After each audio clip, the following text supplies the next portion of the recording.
2월 28일 월요일 베트남 읽어보기입니다.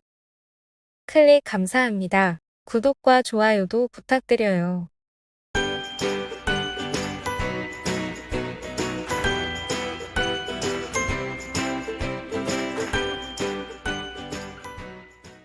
(26일) 타이응 우엔성은 2894건을 추가 등록했습니다. 27일 푸토성 보건부는 14,838건을 추가 등록했습니다. 이 중 58,680건이 지역사회 내 감염으로 전일 대비 8,996건 증가했습니다. 응해안 -1,044, 하이처우 -475, 두엔광 -387, 랑선 +3,960, 광닝 +3,438, 방닝 +996건입니다. 3월 1일 대사관 휴무입니다. 쿠바 백신 유통기한 9개월로 늘려. 보건부 의학관리국은 쿠바의 압달라 코로나19 백신 유통기한을 2에서 8도 보관 조건 하에 6개월에서 9개월로 늘렸습니다. 보건부 보고에 따르면 2월 20일까지 압달라 백신은 510만 도즈를 수령 배포했습니다. 이 백신은 14일 간격으로 3회 접종하며 19에서 65세에게만 허용됩니다. 한국에선 수입 안 된 백신이라 호기심에 접종해보고 싶었으나 베트남인에게도 드물게 배포되어 접종자를 주위에서 찾기는 쉽지 않은 백신입니다. 오케이. 휘발유값 내일 6연속 인상될 수 있어. 정유사에 따르면 휘발유와 석유 국제 가격이 계속 오르고 있어. 내일 영업시 리터당 300동 인상될 수도 있습니다. 3월 1일 재정부와 공상부가 기름값 조정을 하는데 국제유가를 반영하면 상승 만약 물가 안정화 기금을 사용하면 현행 유지될 것으로 보입니다. 오토바이 생활자가 많은 베트남에선 아주 민감한 품목입니다. 러시아 우크라이나 긴장으로 상승 가능한 주식 세 분야.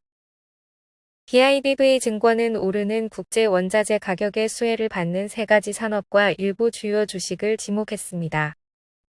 BSC에 따르면 우크라이나의 분쟁은 베트남과의 교역에서 총 수출입의 0.1%만 차지하기에 직접적인 큰 영향을 미치지 않습니다. 러시아와의 무역 대상국 39위이며 양국 수출입 거래액은 베트남 총 거래액의 1% 이상을 차지합니다. BSC가 말하는 주 영향은 휘발유, 석유, 가스 등 중요 원자재의 가격 변동입니다. 현재 러시아는 아랍에미레이트, 사우디아라비아에 이은 세계 3위 석유 수출국으로 하루 수출량이 1천만 배럴에 이릅니다.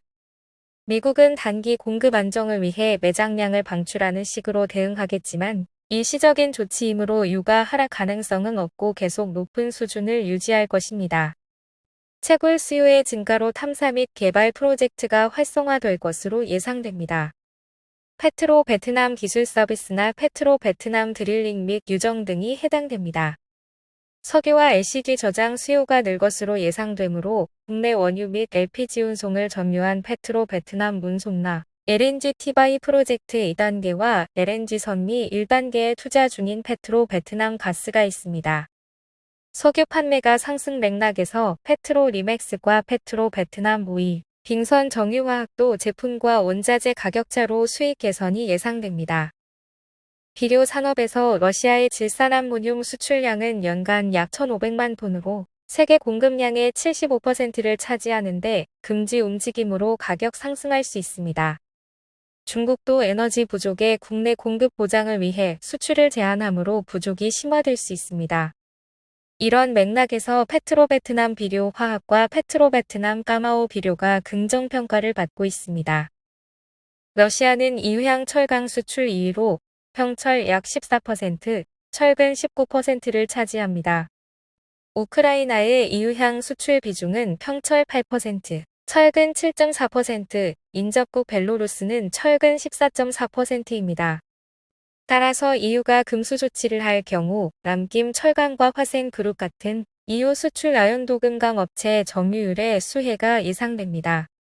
단, 화팟그룹은 EU향 건설용 자재 수출량이 많지 않습니다. 주의점은 베트남은 수입 쿼터 3%가 있다는 점입니다. 현재 베트남산 평철 수입은 2%를 차지합니다. 반면 사료 가격이 오르면 축산업에 안 좋은 영향이 갈 수 있습니다. 다바코 베트남과 베트남 축산 등이 있습니다. 러시아와 우크라이나가 각각 세계 1위와 3위 밀 수출국으로 둘이 세계 밀 교역량의 약 3분의 1을 차지합니다. 또한 우크라이나는 세계 4위 옥수수 수출국이며 세계 교역량의 22%를 차지합니다. 그놈의 영업 비밀을 확진자와 밀접 접촉자 증가, 많은 학생 임시 등교 중지. 하노이 하이바증군 레응호 건중학교 학부형들은 7, 8, 9학년 학생이 2월 28일부터 3월 5일까지 온라인 수업으로 전환한다는 통지를 받았습니다. 허우조이군 위타이도 고등학교 교장은 이번 주에 계속 온라인 수업을 한다고 전했습니다. 학교의 확진자와 F1이 너무 많아 내린 결정입니다. 수업 참여 학생이 너무 적어 온라인, 오프라인 병행은 효과적이지 않고 교사들이 많이 감염되어 교직원도 부족합니다. 르웡태빙 중고등학교 또한 꺼우조이군과 타임지 현 두 곳의 확진자와 F1이 최대 1천여 명이고 교사 50%가 감염된 상황에서 온라인 수업을 유지합니다. 남뜰리엠 군 마리퀴리 학교도 미딩 한동이 오렌지존 3등급이래요. 7에서 12학년에게 2월 28일부터 3월 5일까지 임시 등교 중지를 알렸습니다. 중반 중학교 교장도 중반동이 오렌지존이라 온라인 수업을 편성하고 있다고 말했습니다. 하노이 규정에 따르면 3등급 지역 학교는 온라인으로 전환해야 합니다. 그 외 18개 현과 T사의 1에서 6학년도 2월 28일부터 온라인 학습으로 전환합니다. 일단 3월 초까지는 정점이 아니라 미리 대비하려는 듯하네요. 다들 정신 바짝 차려! 하이지엉성 코로나19로 돌연사한 확진자 없어. 닌장 현 보건소에서 확인해 주었습니다. 2월 19일 자택에서 돌연 사망한 40대 남성 환자는 2월 17일 코로나19 감염에서 회복되었습니다. 최근 하이지엉 남장 현 히엠륵 마을에 거주하는 남성이 보건소에서 사망했다는 소문이 돌아 대중의 혼란과 불안을 야기했습니다. 사망자는 히엠륵 마을 마이사 촌 11번 부락에 거주하는 DDTHC로 2회 접종 완료하였고 기저질환이 없었습니다. 가족 중 유일하게 2차 검사로 확진되어 2월 14일부터 17일까지 자택격리를 실시하였고 17일 16시 검사 결과 음성 판정을 받아 7일간 자가 건강 모니터링을 하게 되었습니다. 18일은 오후에만 집 주위 텃밭 정리하러 갔다 저녁 식사 후 취침하였으나 19일 7시에 가족들이 보니 몸이 차가운 상태로 응급 이송되었습니다. 18일 저녁 술 마시고 목욕을 했었다고 확인되어 원인일 수도 있다는데 응급이송 당시 직접 접촉한 의료진도 전부 음성이어서 코로나19와는 무관한 것으로 확인되고 있습니다. 오늘의 뉴스는 여기까지입니다. 러시아, 우크라이나는 평화회담을 막 시작했고 하노이 코로나는 감염자가 사방에서 나오네요. 빨리 지나가고 좋은 시기가 왔으면 좋겠습니다. 건강하세요.